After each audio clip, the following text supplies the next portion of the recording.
A lo largo de la historia militar, el espionaje fue una práctica muy común para la mayoría de los ejércitos, ya fuera para conseguir información vital como la cantidad y estado de las tropas enemigas, su posición o el armamento del que disponían. Los registros bélicos denuncian esta práctica, así como el sabotaje desde tiempos inmemoriales. Sin embargo, existió una época donde la infiltración, el sigilo y los juegos de espías fueron los grandes protagonistas del mayor conflicto del planeta. Estamos hablando de la Guerra Fría, que enfrentó a los Estados Unidos con la Unión de Repúblicas Socialistas Soviéticas.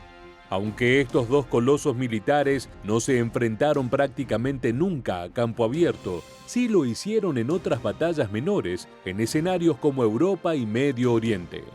Si bien los norteamericanos siempre mantuvieron una postura de superioridad frente a sus enemigos comunistas, lo cierto es que la amenaza del Soviet caló muy profundo en el Pentágono. La tendencia desarrollista de Stalin en cuanto a la tecnología hacía del Kremlin un poder esquivo que de un día para el otro podía presentar un nuevo armamento sin levantar ninguna sospecha durante su desarrollo. Por este motivo, hoy revisaremos los casos en que Estados Unidos utilizó a sus espías o aliados para robar los diseños militares de los soviéticos. Entonces, ¿quieres saber cómo fueron las maniobras de Estados Unidos para robar secretos militares de la Unión Soviética durante la Guerra Fría? Quédate con nosotros, ya que durante los próximos minutos te contaremos los distintos sistemas que utilizó el gigante norteamericano para vulnerar la cortina de hierro y acceder a los diseños exclusivos de su mayor enemigo durante la era del espionaje.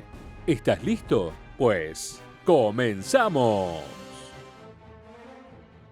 El primer avión soviético en caer en las manos de los norteamericanos fue el Yak-23. Tras la ruptura de las relaciones entre Estados Unidos y la Unión Soviética luego del final de la Segunda Guerra Mundial, el gobierno de Yugoslavia entregó una de sus unidades del caza Yakovlev a cambio de asistencia militar por parte de los estadounidenses. Lo curioso es que los yugoslavos habían adquirido la aeronave soviética gracias a un piloto rumano desertor. Sin embargo, tras ser analizado en todos sus aspectos, el Yak-23 no impresionó a los ingenieros norteamericanos. En 1953, los especialistas que conformaron el informe sobre el avión soviético determinaron que se trataba de una aeronave anticuada para su época, que no presentaba ninguna característica de especial interés. Por otra parte, su equipo de a bordo era primitivo para los estándares estadounidenses. Por ejemplo, cuando el Yak-23 alcanzaba velocidades mayores a 600 km por hora, perdía estabilidad direccional, lo que obligó a sus desarrolladores a establecer su velocidad máxima por debajo de ese índice. Según los especialistas norteamericanos, las únicas ventajas de la aeronave eran sus altas prestaciones de despegue, un buen rendimiento de aceleración y su alta velocidad de ascenso. De cualquier manera, para el momento en que el Yak-23 fue analizado, ya no era el caza más moderno creado por la Unión Soviética. El MiG-15 tomó por sorpresa a los servicios de inteligencia de los Estados Unidos. Este caza soviético se enfrentó a las aeronaves norteamericanas en Corea y se convirtió en una piedra en el zapato para los cazas estadounidenses. La sensación general en Washington era que habían perdido la supremacía aérea que ostentaban desde la caída de la Luftwaffe. Tal era el nivel de evolución del MiG-15 que los propios pilotos estadounidenses lo consideraban un oponente muy serio y un terrible peligro en manos de un piloto entrenado. Por este motivo, le brindaron un apodo lleno de respeto e incluso algo de temor: el Emperador Rojo. Aunque las características generales del MiG-15 eran muy similares a la de su competidor norteamericano, el F-86, el avión soviético contaba con algunas ventajas, principalmente relacionadas a su sistema de armas compuesto por 3 cañones de distintos calibres y su maniobrabilidad vertical. Por supuesto, este salto tecnológico molestó profundamente a los altos mandos norteamericanos, que decidieron hacer todo lo posible por conseguir un MiG-15 para estudiar. Incluso llegaron a poner un precio de $100.000 como recompensa para quien lograra capturar y entregar una de estas unidades para ser revisada. Tras el final de la Guerra de Corea, un piloto coreano desertó hacia Corea del Sur y el gobierno de este país entregó al Emperador Rojo a las autoridades norteamericanas. El caza fue probado y estudiado por Chuck Yeager, una leyenda entre los pilotos norteamericanos de la época, quizás el más famoso de su generación. Todos los exámenes posibles fueron realizados sobre el vehículo y en la actualidad, la aeronave se encuentra en exhibición en el Museo Nacional de la Fuerza Aérea de Estados Unidos, ubicado cerca de Dayton, Ohio. En los 60s, norteamericanos e israelíes condujeron misiones para adquirir suministros soviéticos que eran enviados a los países árabes con el fin de atacar a Israel. Gracias a estos operativos, Estados Unidos adquirió un MiG-21, el cual fue exhaustivamente analizado en 1968 en un ámbito de absoluto secreto, se sabría más tarde, en la base aérea de Groom Lake. Luego otros 2 aviones fueron entregados desde Israel, en este caso modelos MiG-17F.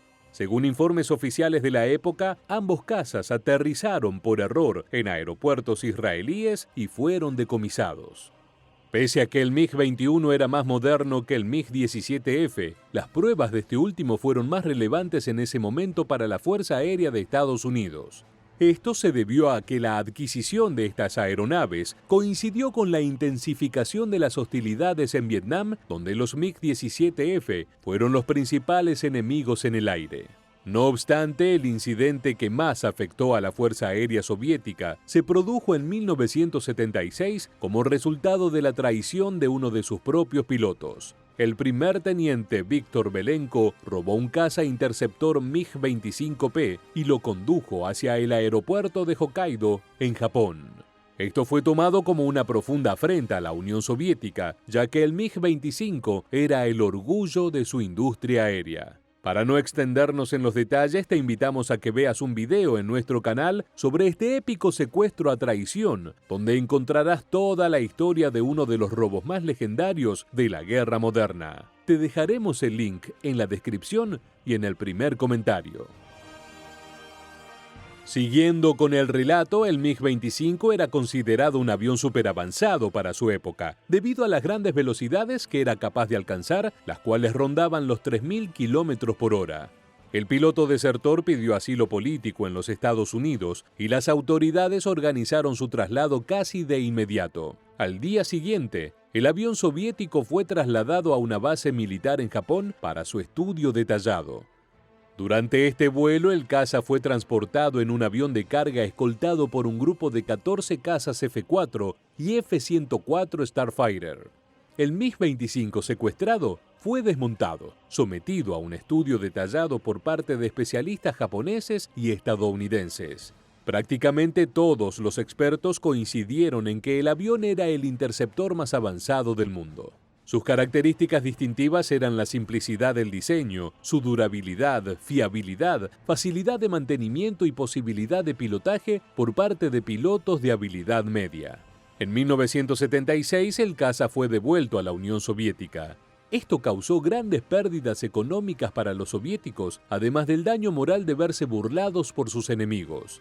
Se vieron obligados a desarrollar sistemas de reconocimiento amigo-enemigo, además de rediseñar algunos sistemas utilizados en las aeronaves. Tras la caída de la Unión Soviética, los estadounidenses compraron, mediante espías y agentes de inteligencia, varias unidades de cada modelo de armamento fabricado por la industria soviética, con el fin de analizarlo y aprender todo sobre quién fuera su último gran enemigo ideológico en la era moderna.